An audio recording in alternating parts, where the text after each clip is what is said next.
Bagaimana berhijrah yang benar, petunjuk dalam hadis, bagaimana cara berhijrah yang ditunjukkan oleh Rasulullah SAW, sehingga dengan hijrah ini mengantarkan pada predikat yang disebut oleh Al-Quran dengan khairu ummah. Di orang-orang hijrah ini, itu pada akhirnya nanti goalnya, target terbesarnya adalah mendapatkan langsung predikat dari Allah yang lantas diabadikan dalam Al-Quran di surah yang ketiga Ali Imran itu di ayat yang ke-110. Jadi yang tadinya jahiliyah berhijrah, bertransformasi, ujungnya kemudian disebut sebagai khairu ummah. Kuntum khaira ummatin ukhrijat linnas ta'muruna bil ma'ruf wa tanhauna 'anil munkar. Kata Allah, kalian itu benar-benar pakai kuntum, kana wa akhawatuha. Ya, kalau kana wa akhawatuha sudah masuk pada sebuah keterangan, ini menunjukkan sifat taukid namanya. Sesuatu yang menjamin kepastian dan kekuatan. Dikata Allah, saya pastikan, yang memberikan garansi Allah, bukan manusia. Jadi kalau yang memberikan garansi manusia, bisa jadi sudut pandangnya berbeda. Anda diberikan garansi di sini Anda orang baik, tapi ketika pindah komplek ke tempat lain, bahkan di wilayah yang sama, Anda pindah dari sini ke Cicahem, orang Cicahem belum tentu menyebut Anda baik. Pindah ke Soreang, orang Soreang belum tentu mengenal Anda. Jadi prediksi manusia, pandangan manusia boleh jadi bisa meragam, tak sama memberikan pandangan, tak serupa memberikan penilaian. Tapi kalau Allah sudah memberikan garansi, maka jangankan penduduk bumi, penduduk langit mengatakan ini yang terbaik. Maka kata Allah, kuntum khaira ummatin, kalian itu benar-benar, aku garansi, aku pastikan umat yang terbaik yang pernah hadir di muka bumi. Dan khaira itu, saya bahas kemarin di Kelapa Gading, itu setidaknya memiliki 3 pengertian, paling minimal. Khair itu bisa menunjuk pada perilaku, sifat. Jadi yang tadinya kurang baik, berubah jadi baik. Itu menunjuk pada sifat. Yang kedua, contoh pertama sebelum kedua tadi, itu langsung dibuktikan dengan perilaku yang jahiliyah tadi. Bayangkan, tukang mabuk, preman, bertransformasi jadi da'i. So, kebayang tidak? Pezina berubah kemudian jadi ahli hadis. Anda bayangkan, ada orang pembegal, setelah itu jadi da'i, ustaz, bahkan meriwayatkan hadis-hadis Nabi SAW.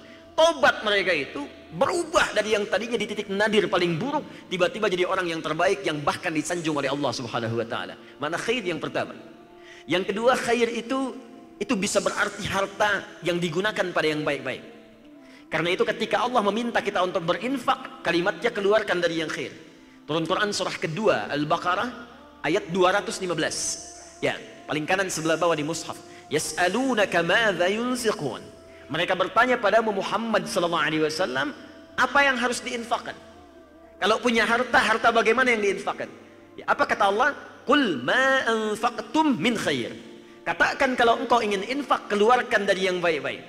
Di harta dikeluarkan dengan cara yang baik, dihasilkan dari cara yang baik, itu disebut oleh Al-Quran dengan khair namanya. Karena itu berkah itu nama penjelasnya disebut ziyadatul khair, bertambah nilai kebaikannya. Jadi kalau harta itu berkah, maka nilai kebaikan yang melekat pada harta itu semakin bertambah. Anda punya mobil, ya, berkah tidak? Ukuran berkahnya, lihat sudut khairnya, lihat nilai kebaikannya. Berapa kali mobil itu digunakan untuk ke masjid? Berapa kali mobil digunakan untuk mengantar Anda pada majlis ta'lim? Berapa kali kendaraan itu digunakan untuk mencari nafkah yang halal? Jadi kalau orang memiliki harta tidak digunakan pada yang baik, ini artinya ada keberkahan yang tidak melekat pada harta itu. Bahkan orang mau meninggal pun kata Allah, kalau dia mau tulis wasiat, maka gunakan wasiat itu pada yang baik. Dan wasiat yang diberikan pun itu diberikan dari hasil yang baik. Maka turun Quran surah kedua Al-Baqarah ayat 180. Ketika menyebut kalimat wasiat, dari harta apa digunakan, kalimat khairnya muncul. Kutiba alaikum idza hadara ahadakumul maut in taraka khaira al-wasiyatu lil walidain. Jika engkau punya harta yang cukup banyak, engkau ingin gunakan pada hal yang baik sebelum wafat, maka kalau cukup dibagikan untuk warisan, lebihnya wasiatkan, paling maksimal sepertiga, gunakan pada yang baik-baik, harta. 3, tidak disebutkan kalimat khair kecuali menunjuk pada sebuah amalan yang pahalanya begitu melimpah. Karena itu ketika Nabi menyebutkan amalan baca Al-Quran yang pahalanya banyak dibandingkan ibadah lain. Kita sholat pahala 10. Ya, baru kita sholat itu 10 pahalanya.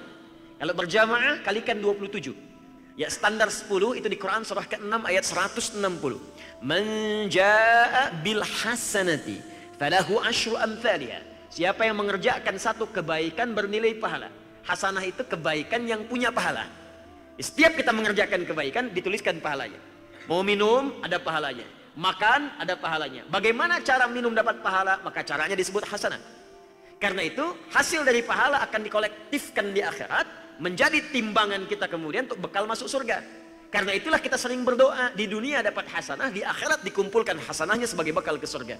Itu yang kemudian disampaikan Allah isyaratnya di Quran surah kedua Al-Baqarah ayat 201. Wa minhum may yaqulu rabbana atina fid dunya hasanah wa fil akhirati hasanah wa qina adzabannar. Untuk mencari hasanah itu Allah turunkan dua jenis ibadah. Satu ibadah ritual, yang kedua sosial. Ibadah ritual misalnya salat itu disebut hasanah. Dari mana taunya? Buka Quran surah ke-11 Hud ayat 114. Aqimis salata tarafain nahar wa zulafan minal lail innal hasanati yudhibna sayyi'at. Tunaikan salat ya di kedua ujung siang, zuhur, asar, ya sampai dengan ke maghrib, isya, ke fajarnya. Sungguh salat itu termasuk perbuatan hasanah yang kalau dikerjakan bisa merubah perilaku orang yang mengerjakannya, meninggalkan yang buruk-buruk, menghapuskan kejelekan-kejelekannya.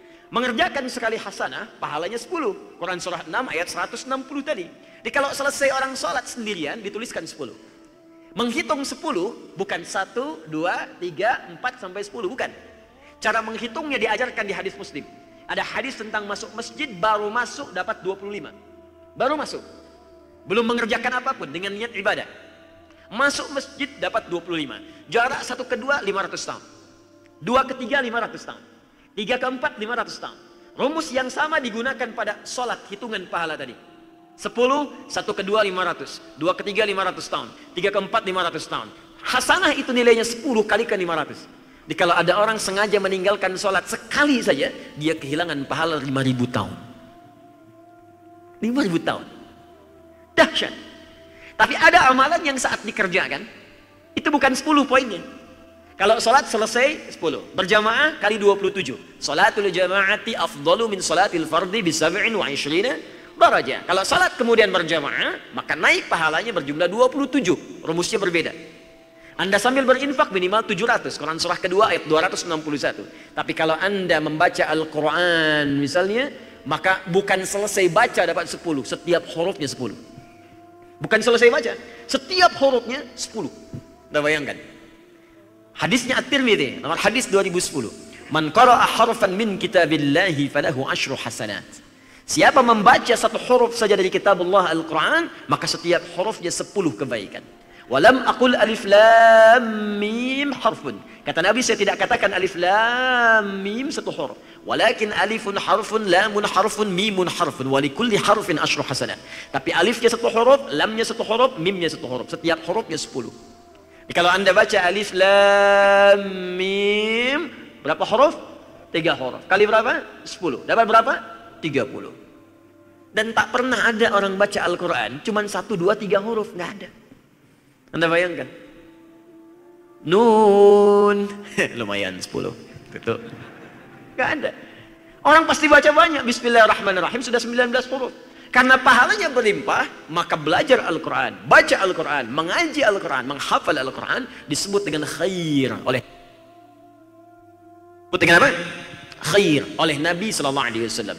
Itu ditemukan dalam hadis riwayat Al-Imam Al-Bukhari nomor hadis 4719. Kalau kita urutkan sanadnya, Imam Al-Bukhari menerima dari Hajjaj bin Minhal.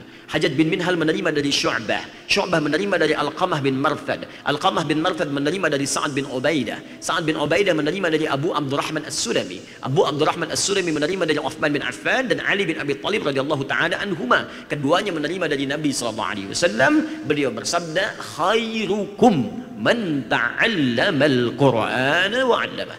Khair.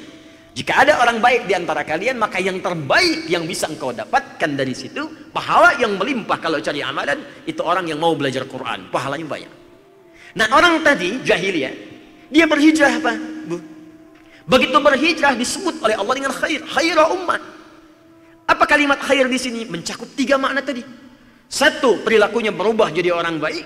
Bayangkan dari orang yang paling keras tiba-tiba jadi orang yang paling penyayang.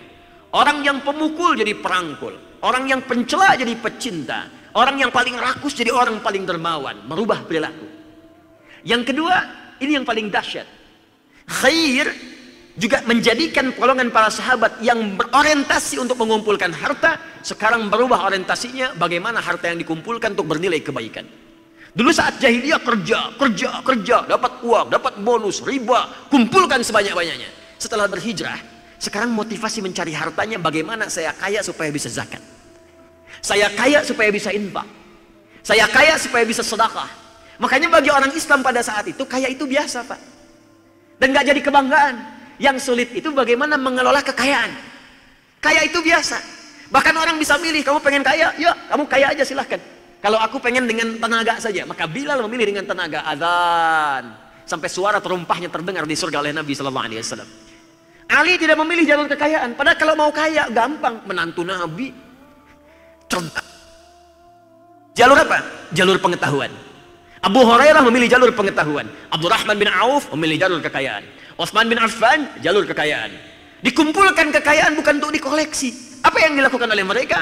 Ketika ada orang membutuhkan infak, Abdurrahman bin Auf, 1/3 orang Madinah itu hutangnya dibebaskan oleh Abdurrahman bin Auf. 1/3-nya. 1/3 lagi diutangi, diberikan modal untuk kerja. 1/3 lagi yang tak mampu kerja disantuni oleh Abdurrahman bin Auf. 1 orang menyantuni seluruh penduduk Madinah. Khair. Yang ketiga yang paling menarik, walaupun ini kaya, walaupun punya kedudukan, walaupun berubah sekarang jadi orang yang lebih baik, tetap tidak meninggalkan pemburuan amalan yang melahirkan pahala yang sangat banyak.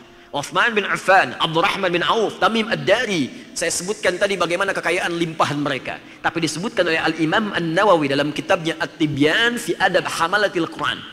Kitab pertama yang dituliskan oleh beliau sebelum menulis Al-Arba'in 42 hadis, Riyadhus Shalihin 1896 hadis, sampai kemudian Syarah Muslim 9 jilid. Beliau tuliskan dulu kitab At-Tibyan fi Adab Hamalatil Quran. Dituliskan di situ kata beliau, Allahu Akbar, sekaya-kayanya Utsman, sekaya-kayanya Abdurrahman bin Auf masih sempat tahajud setiap malam sampai khatam Al-Quran. Khatam Al-Quran. Bahkan Al-Imam Asy-Syafi'i disebutkan juga, sesoleh-solehnya beliau, ilmunya begitu banyak, akhirnya pada ilmunya masih sempat menghatamkan Al-Quran setiap hari sekali, Ramadan 2 kali khatam, siang sekali, malam sekali. Anda bisa bayangkan? Jadi hijrah, goalnya itu khair. Kalau sekarang kita mendengar semangat hijrah, Jakarta hijrah, Bandung hijrah, Sumatera hijrah, Kalimantan hijrah, bahkan ada festival hijrah. Sekarang perhatikan, apakah hijrah yang ditempuh ini sama dengan yang diisyaratkan oleh Al-Quran dan hadis-hadis Nabi Sallallahu Alaihi Wasallam? Apakah mengakhirkan goal yang sama, merubah perilaku seseorang dari sifat yang kurang baik bahkan menjadi sikap yang mulia? Apakah hijrah menjadikan harta kita lebih berkah dalam kehidupan? Ataukah hijrah memberikan motivasi pada kita untuk mulai beramal dan memburu limpahan pahala untuk menutupi dosa-dosa di masa-masa yang lalu?